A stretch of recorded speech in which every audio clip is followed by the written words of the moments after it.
Very important conversation, and we're talking the NDC and their educational reforms. We're just listening there to the President of the Republic, President John Dramani Mahama, talking about the no-fee stress. Somebody who's definitely best placed to put some more flesh on the bones as far as this policy is concerned is Dr. Sajida Shiraz. She's the CEO, Students Loan Trust Fund. Doc, hello, good morning. Hi, good morning. Thank you for having me. Thank you so much for making the time. I know it's a busy morning, but you're speaking with us, and we're very grateful for that. Hope you're doing well. I'm great. I hope you're doing well too. I'm doing fantastic. And I know that certainly the students who are beneficiaries of the no stress or the no fee stress policy. In fact, how do we put it together? The no fee stress policy. They're very excited. Just sometime last week, we saw videos going viral with students jubilating, getting very excited about that policy. How difficult or how easy has the implementation been since you've taken over so far? Thank you very much. And thank you very much to your listeners. On implementation, it's been quite seamless because we have had a lot of help from the various stakeholders involved in the implementation of this policy and also involved in tertiary education finance. And we, for instance, had to have conversations with Vice Chancellors Association of Ghana. We had conversations with Vice Chancellors of technical universities, principals of colleges of education, and principals of health training institutions through the Ministry of Health. And we also had facilitated conversations with civil society organizations, all to explore what a seamless implementation of this policy would mean. So we ran our implementation strategies by them and then took their input and fine-tuned it.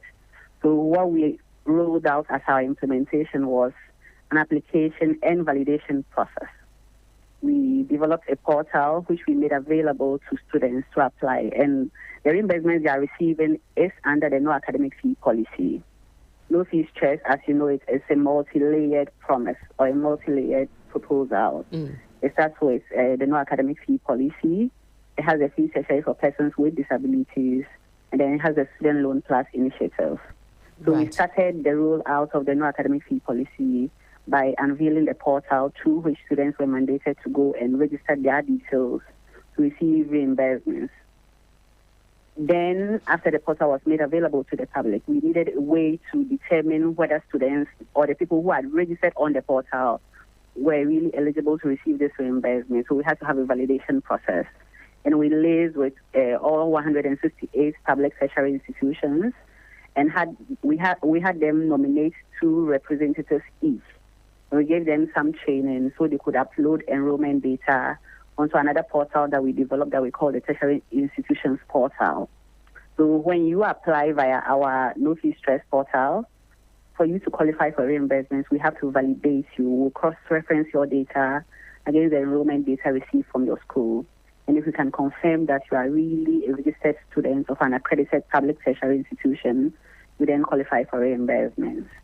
So it was what you saw, the success, the smiles, the laughter, what you saw was the culmination of several weeks of behind-the-scenes hard work and fine-tuning implementations. And I'm glad to see that this has been implemented in a way that we all can be proud of. The team at Student Loan Trust Fund and the Ministry of Education can be proud of.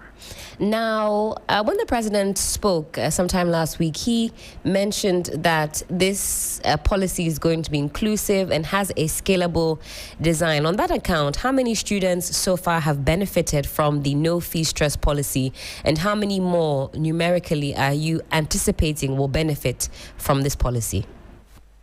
So as at launch on Friday, we had disbursed or reimbursed about 15,900 students at launch. But then at the time at launch, about 148,000 students had accessed the portal. This morning when I checked, the numbers had increased to 168,000 students who had accessed the portal, with about 130 students completing applications. We have validated almost 60,000 students as at this morning. Our systems are set to auto-validate, but then there are some instances where we have to manually validate because in instances where there are program mismatches, we have to see and we have to go through our process and check why there are mismatches. And if it is just typos, we manually validate those. So we are very intentional about ensuring that whoever we validate for reimbursement meets the criteria. But we anticipate that about 150,000, if we do our work well, about 150,000 students at least would benefit from reimbursements under the sports policy. Okay. And of course, like you say, there's some validation that has to happen to ensure that all these persons who are accessing the portal or who have accessed the portal are eligible to do so. Now, Doc, I'm sure that even before this policy came into being, you were very much aware of the concerns about where this money was going to come from and whether or not it was too ambitious a policy for this government. Speak to that particular aspect for us and how government and by extension you intend to overcome any potential fiscal challenges. Okay, so thank you very much. As you are aware and the Ghanaian public is aware, in the 2025 budget, an allocation of 499.8 million Ghana cedis was made towards the implementation of the no academic fee policy.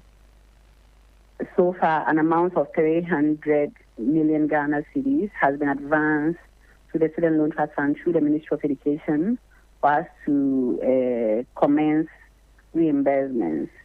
And I have absolute faith in the ability of government to come up with the rest of the money and to maintain this going forward, because I think that the approach that government is taking to tertiary education financing is very cautionary. We didn't sacrifice the politics for the practical. Government could have come out and announced a free tertiary education program for everyone. We could have announced a free tertiary program for everyone in public and private institutions. But then it started with the rollout of this policy for first-year students in accredited public universities. In future, depending on the financial bandwidth of government, we can extend this. So I'm not alarmed, or I'm very, very hopeful that this is something that we can do and do well, and depending on how well it goes, we can scale her up. And also, you are aware that we have made other savings from other aspects of the economy. The economy is doing better than it has in years, and the magic that is being worked in other areas of the economy, I believe, can be redirected towards students' tertiary education finance, and which for all of us should be a priority. Right. Now let's also talk about the Student Loan Plus initiative. I think you touched on that briefly in your preamble. We're told that this is a restructured financing model that provides enhanced support for continuing students with expanded eligibility and simplified access. What is really new here, Doc? Thank you very much. So no academic fee policy, for instance, targeted fresh years. The question was then laid out, what happens to subsequent students in subsequent years? Who, again, if you are making the case that we are giving support to first years because there are some who just can't afford fees, how about those same class of people? What happens to them in subsequent years? So the Student Loan Plus initiative was reconceptualized to provide more comprehensive support for students in continuing or to provide comprehensive support for continuing students. So first year, you receive money under no academic fee policy as a grant. Grant being free, it's not a loan, you don't pay that back. But subsequently, if you want that same level of support, you apply to the Student Loan Trust Fund and get coverage that may total your fees, this time as a loan. And the way we plan to implement is that you can apply to us ahead of time. And if we clear you for that loan, SLTF will serve as a guarantor institution with the institution to which you are enrolled in, and tell them that we are giving this person coverage to cover their fees, have them register. We will then advance your fees directly to the tertiary institution. So that way, the stress related to fees I'm sure you can hear the no fee stress in the name. The stress related to fees goes away for you because you are then taken care of for the first year through the no academic fee policy and subsequently through the student loan plus initiative. That doesn't mean that we are doing away with our traditional student loan components, however, because there are people who may have factors who cover subsequent years of fees for them, but then they just need money to get by. And if that's the case for you and you do not need us to pay your fees directly to the institutions to which you are enrolled in, you can apply for the traditional student loan component, which would just give you some amount to make life on campus easier for you. Right. Now, how is the repayment process for student loans being improved to reduce default rates? Right now, I think we have a short code. We just had a short code approved that works across all platforms. I think it's star 284#, and then once you dial that, you should be able to pay. But I think that with the revamped SLTF and the attention our new engagements are bringing to us, I hope that this communicates to people who have benefited from student loan that repayment of their loans are necessary for the sustenance of the fund. Because the way we keep doing what we are doing is to have a fund, and we won't if those who have taken loans from us do not pay back. So we hope that people see the benefit to the work we do and consider it an obligation to pay back to us monies that they have benefited, so we can also ensure that it is passed down to others who need the support. Certainly. So the idea is that this digital platform, this short code, should make repayment seamless.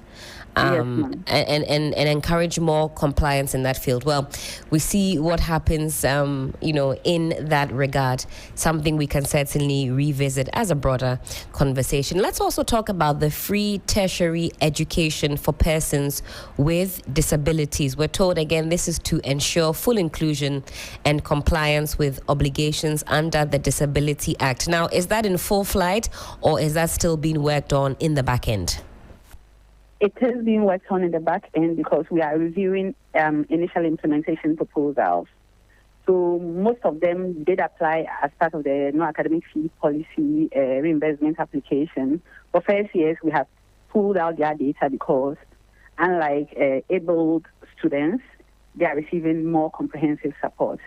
But we are also very intentional about making the implementation process for this as disability friendly as possible. So we are considering a flip over. For abled students, we require that they apply first and have it validated.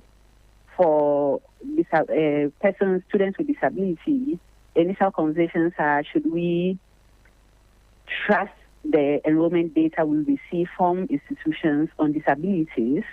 Because we've heard even some students make jokes about pretending to be disabled so they can benefit from the comprehensive support. Or do we mandate still an application process? How do we determine disability? So it's one of the things that we are working on. But we are very aware that this is very time sensitive. So this week and next, my team are going to be working around the clock to process support for students with disability as quickly as possible. So you have my word that we are not going to go to bed, we are not going to sleep, so we are able to implement this to the fullest extent. Is there any idea as to the full number that you could potentially be having? I'm talking about the persons with disabilities. Is there any such figure that you are working with, or is that yet to be revealed as the work? Tentatively, I think about 20,000, and this is based on the disability application data we have received for first years. What we have now is about 500 for first year students, disabled students. Right. So if you multiply that by the 4 years, 4 levels that public tertiary institutions typically have, you expect that they're going into the 2,000s. So, all right, but certainly that full number will become apparent as the weeks and months progress. Definitely. Right. I also wanted to talk about increased student loan amounts. Yes, what is that all about? Is it just on the front of those past the first level? Does that reflect all students from level 100 all the way through up until level 400? What is the catch there? Okay, I'll have to go very quickly, but to answer that question, right now we give average loan sums of 2,550 to students. That amount you agree may be inadequate for people. Some students pay up to 7,000 for their fees. So what we hope to do is that we hope for the Student Loan Trust Fund Board. Thank you. We hope for the Student Loan Trust Fund Board to review that and then increase it to be sure that it can adequately cater to the fees of students. Certainly, Doc. Thank you so much for your time. I know you say you've got to rush, but we're very grateful that you were able to highlight some of the different components of the no-fee stress policy. And I'm sure in due course we'll be able to engage with you some more as you develop on that initiative. Thank you again, Doc. Thank you very much for having me. Bye. Again, that was Dr. Sajida Shiraj, and she is the CEO of the Students Loan Trust Fund. Let's stick on this topic, of course. We're talking about the NDC and their educational reforms. I have now on the other line Hajia Fati Fogo, National Coordinator, Ghana School Feeding Program, GSFP for short. And let's find out what's happening in that particular area. Hajia, hello, good morning. Good morning. Thank you so much for joining us on the program. Hope you're doing well. I'm okay by God's grace, and thanks for having me. All right. Now, let me jump straight into it. So far, we have been examining some of the NDC's educational reforms or the ideas, new ideas in this particular sector. When it comes to school feeding and how we nourish our young ones in schools, it's one that always comes up with a lot of, shall I say, passionate conversation, because we know how important it is for the young ones to have the right kind of nutrition as they are growing and their brains are developing. So my first question is, how has the Ghana School Feeding Program adapted to recent educational reforms? No, thank you very much for your question. Ghana School Feeding, as we all know, is one of the social protection flagship programs that has consistently contributed to reducing hunger and nutrition among school children.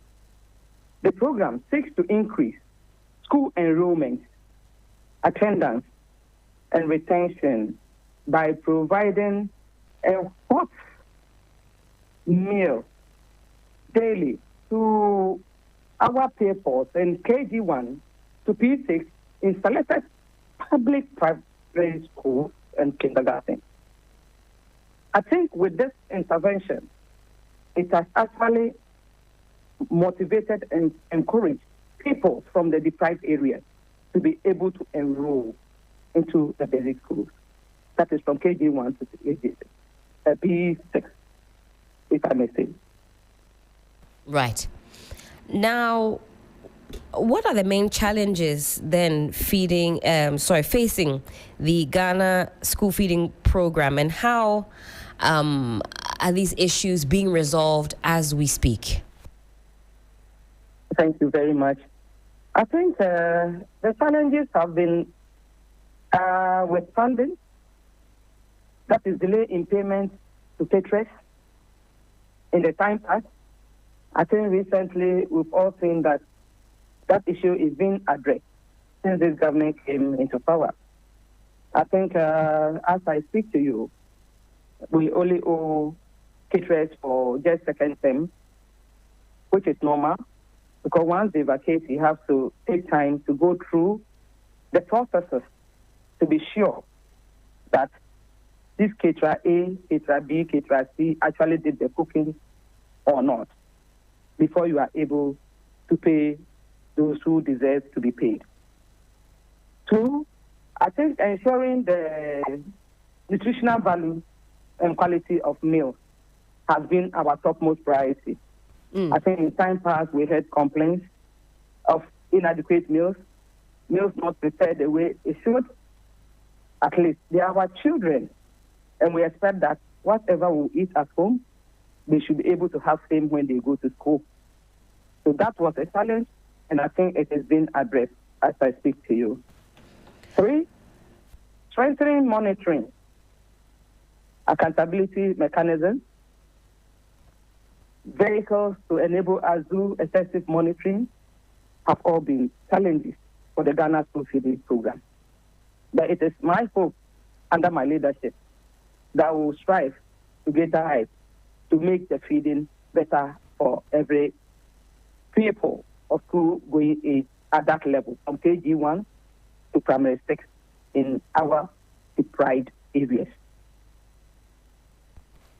Now, Haja, you have been conducting some surprise inspections across various schools, at least over the past week or so. That's sometime last week. And you were looking to ensure, as you've mentioned now, the food is nutritious and nourishing as it is at home for the kids. It should be the same in the schools. What did you find as you were making your way across the various schools? Oh, it was interesting because I went unannounced. They didn't know I was coming. So I just wanted to have the first-hand information as to whether they are actually doing the right thing or not. And I realized that in some of the schools, the caterers were actually up to the task. In some other areas too, I realized that they still need to be given some kind of orientation as to how to handle the area around which they cook. Because most of them do not have kitchens. Most of them cook under unhygienic conditions. The cooks that serve the food, some dress it properly. Others too think that you can just dress anyhow to feed the children. At least, whatever you wear to serve the food should be decent and clean so that you ensure that the food that you are serving is not contaminated in any way. So in moving around, yes, I noticed that some were doing the right thing, but others too, they just need to be talked to and to be told what they are expected to do. And once we are able to do that, I think we are good to go. But the food that I saw in some of the schools, I think were okay because they fall within our menu. We have menu that we normally give to the caterers, depending on the area and the location. We dwell much on the locally produced foodstuff so that we eat what we produce locally and not what we import into the country. Right. So my rounds actually gave me an insight of that, and I think so far so good. Now, what is the criteria? How do we select the particular caterers who handle the school feeding? Are there medical checkups, for example, that are conducted to maybe highlight some illnesses, maybe typhoid, be it this, other kinds of issues that can affect the children who eat from such caterers?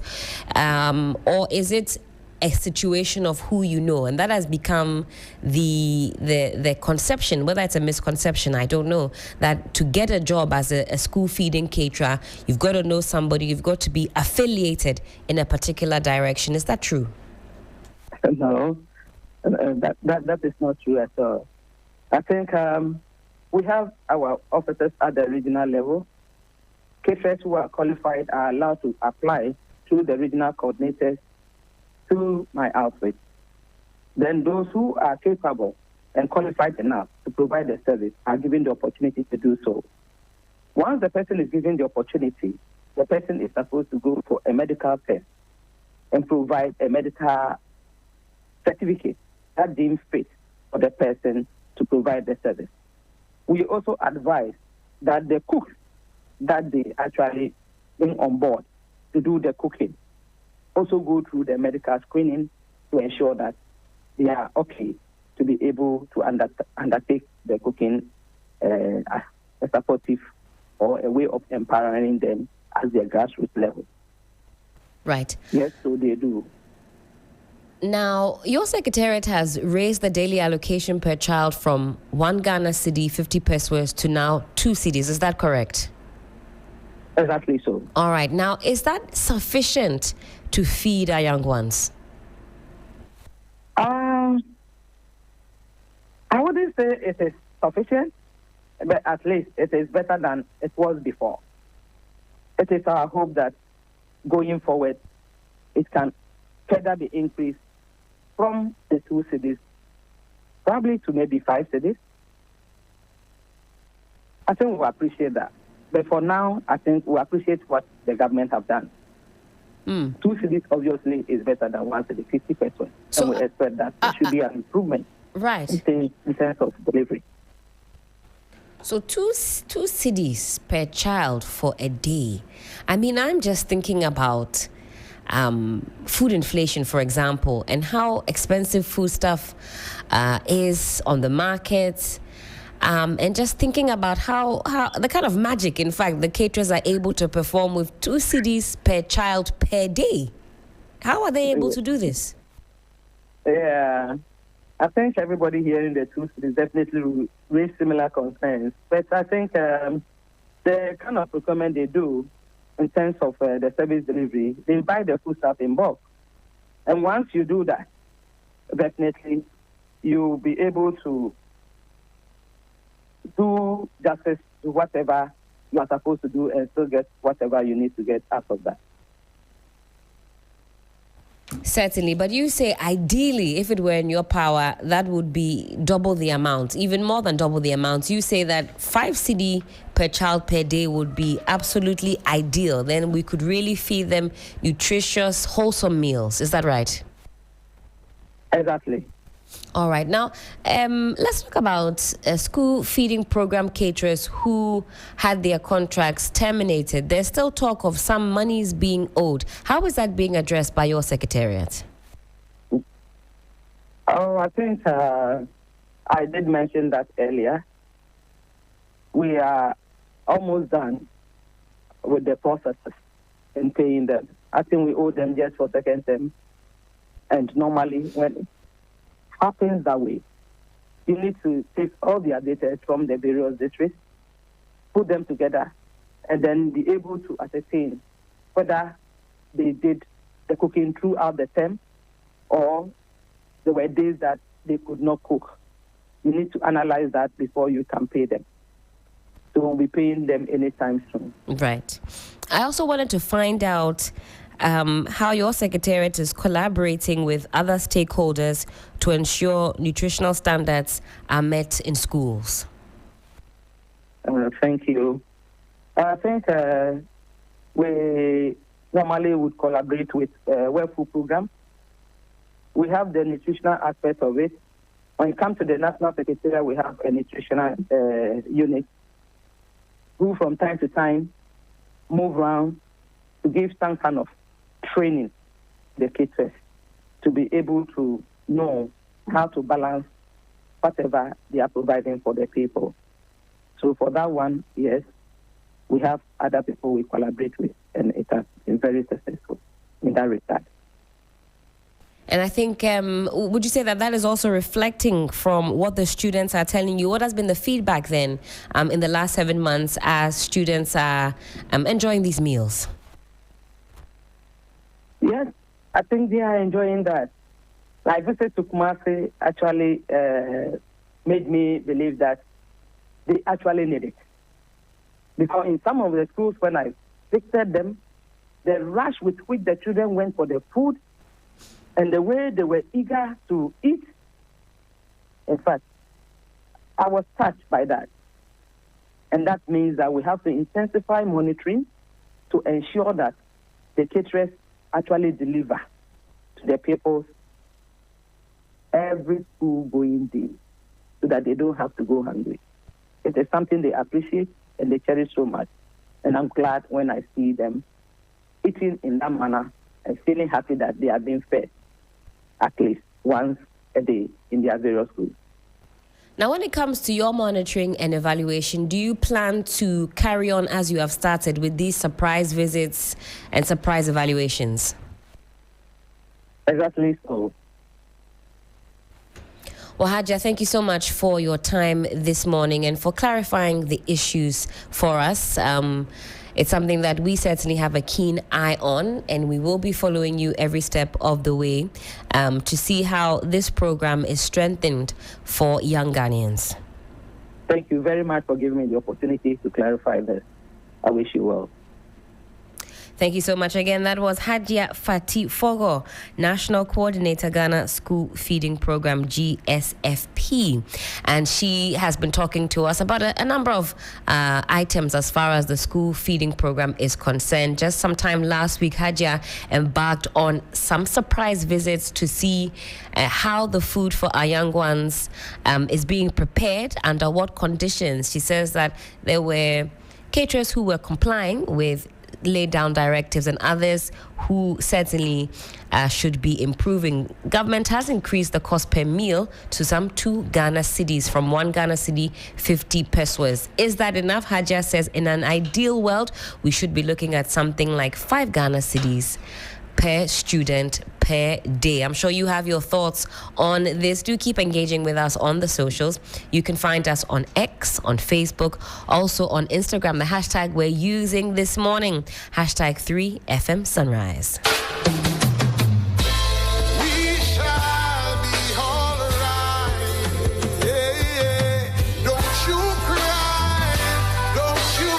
The best in the morning is on 92.7 Sunrise on 3FM. Tears from my eyes in times when the storms and the tides are raging high. We know we shall win. We know we've survived. Shall wash away all the tears. 3FM Sunrise. In this time, 3FM Sunrise. we must hold on firm.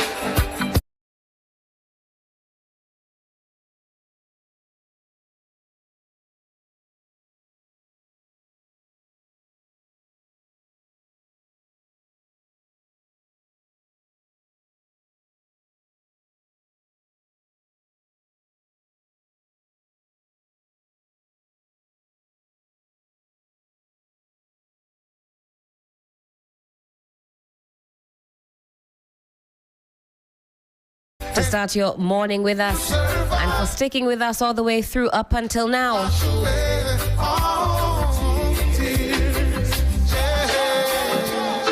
We know.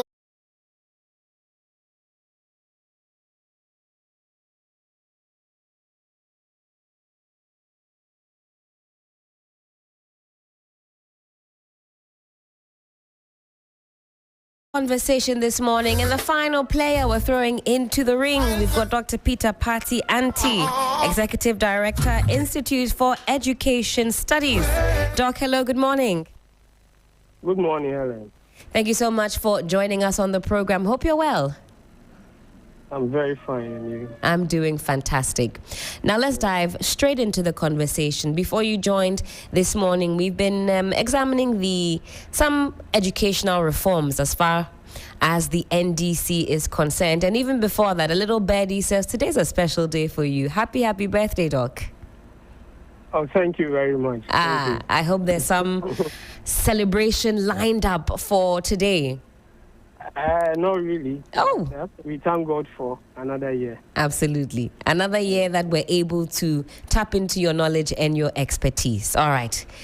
Celebrations aside, let's come back to the conversation. So we've been examining some reforms, if you will, that the NDC has in store for the education sector. We've talked about the no fee stress policy. I know that at least at the top of the year, you were very vocal about it.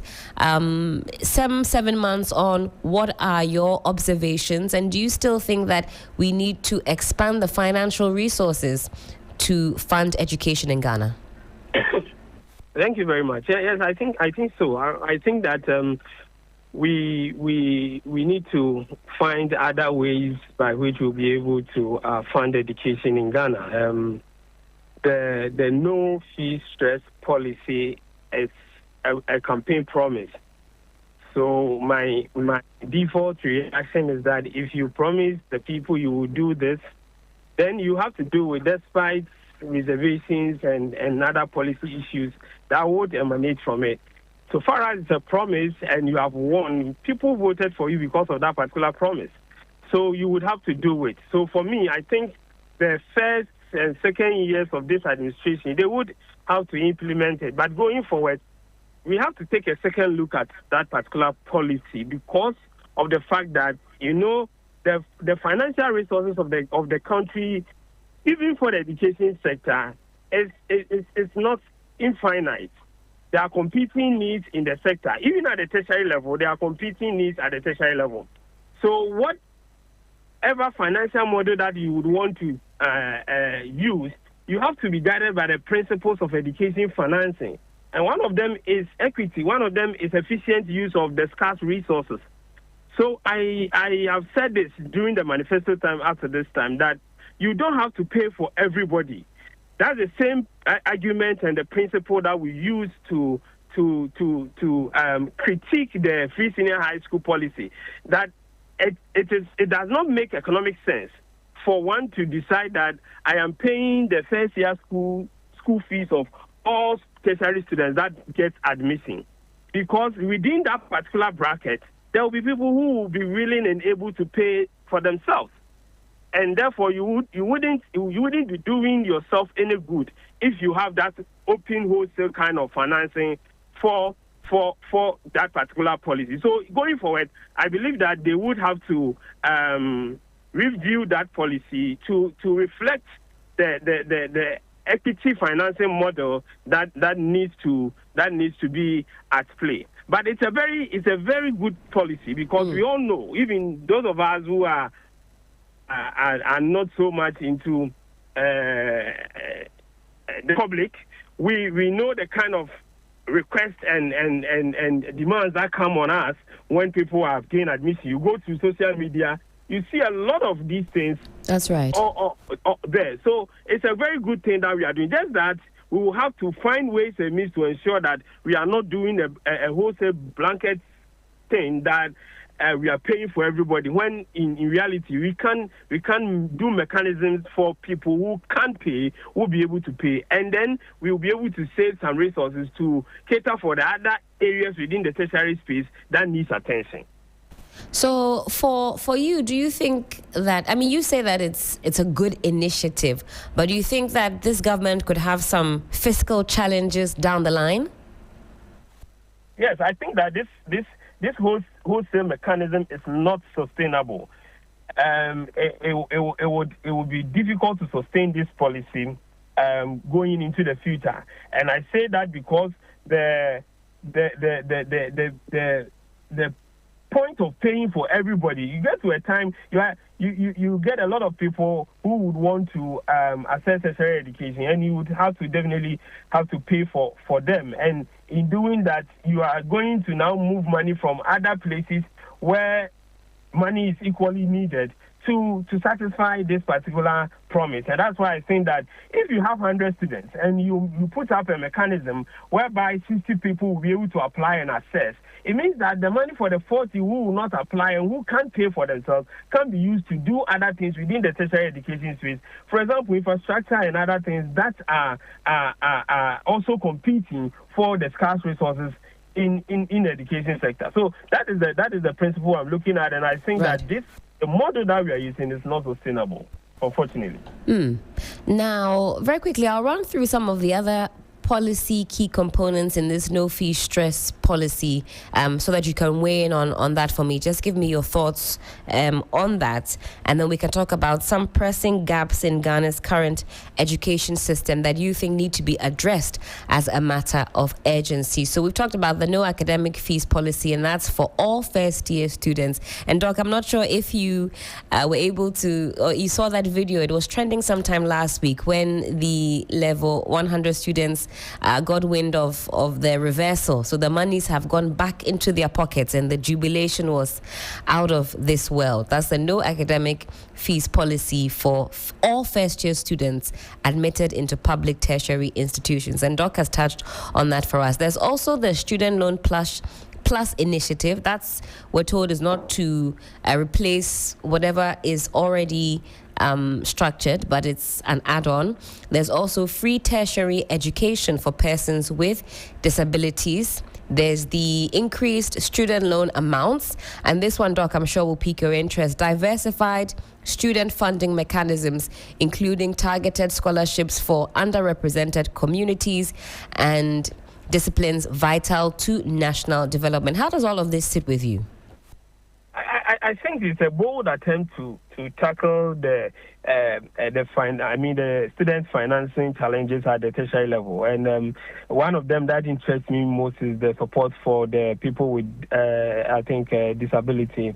Right. I think that is a very good thing that we are doing. I believe that we'll be able to support them fully, because if you teach at the tertiary level and you are in a class and you see the struggles that these friends of ours go through, then you would appreciate the support that is coming from government. All that I would say to that is that they need to also add on resources that these people would need to be able to fully benefit from the academic system in our school. So you are assisting them to access tertiary education. But if they go in there and they don't have all the other assistive mechanisms, those who cannot hear, if they don't get the requisite listening devices, those who cannot read, they don't get the braille and other things, then it means that you are not helping them in the long run. So the government should take a step further and make sure that all disability resource centers in the tertiary institutions are resourced, so that they will be able to support them as they access the free education. I also think that the increasing the amount for the student loan is very, very good. What we need to do is to also work on timely disbursement. Timely disbursement is very, very important, because these monies are used ideally to pay for hostel accommodation and register for academic year. So if you increase it and you don't pay on time, students will still be stressed, and it will not do well for them. So I think we have to look at that aspect too. There's another one that you mentioned.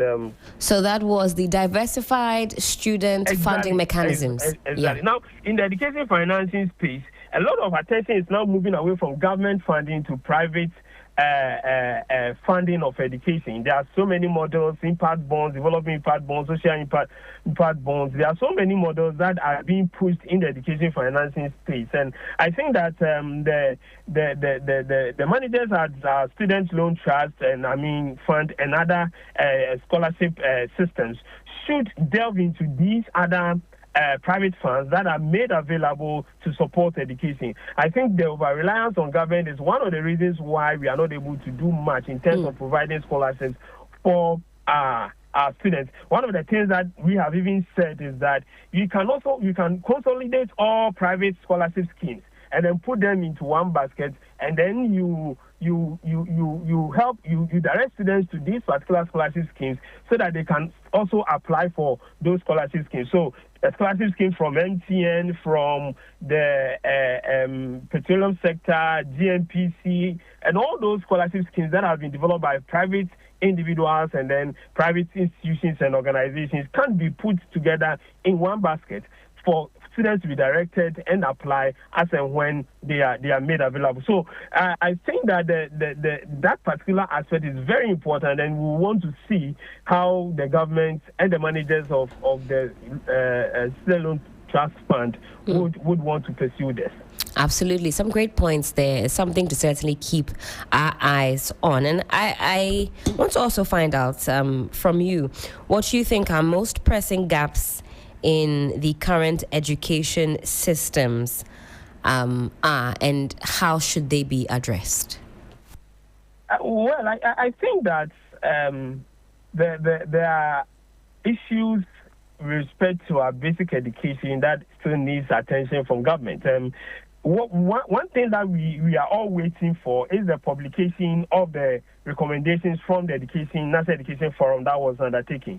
That's because right. We were told, and we know that is supposed to guide the education architecture for this particular government. So we would want to know what the recommendations were and which one government is going to 3FM 92.7 Urban Lifestyle Radio Station. Look at. Again, I think that there's low patronage to data-driven policies in our education system.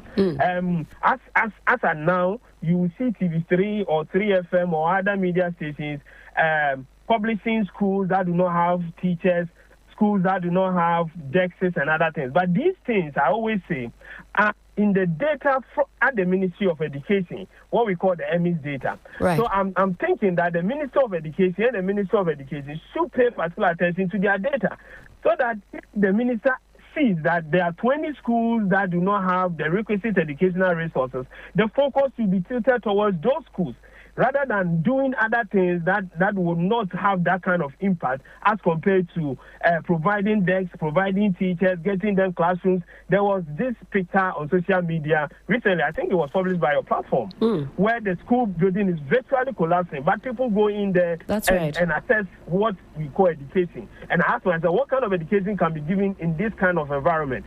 So these things are known through the data that is provided to the Ministry of Education, and I entreat the Minister of Education to pay attention to that particular data by a click. He will know all schools in Ghana that do not have teachers, schools in Ghana that do not have DEXs, that do not have good classrooms and other things, just by a click. Data sitting in his office. He should pay attention to that and then ensure that these things are addressed timely. And then finally, maybe what we have to also pursue is the issue of examination malpractice, which is getting out of hand, and then indiscipline. I think that as a society, we have to pause and take a very critical look at how we are handling these issues, because it goes to the basis of our educational system in terms of credibility, reliability, and validity of the certificates that comes out. And so if you are not able to tackle these things, and it gets out of hand, then it means that certificates are not going to be valid or reliable when they are presented out there. Then even we are able to provide the quality education that these children need, and their social system, their emotional system are not built, and we have students who are highly indisciplined, then our society is likely to collapse. So we need to work on these two things as we progress as a society, and I hope the educational system will be better for the future. Absolutely, Doc. Always a pleasure gleaning your perspectives in the educational sector. Thank you so much for your time this morning and also giving us your perspectives on this. And I hope you eat some cake today, maybe some champagne, who knows. Happy birthday again. Thank you. All right, and that was Dr. Peter Party Ante.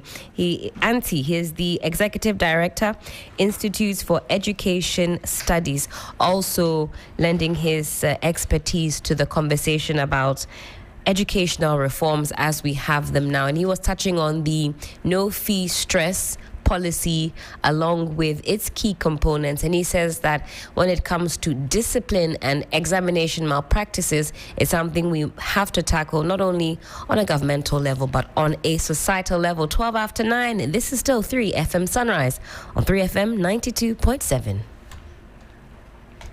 3FM 92.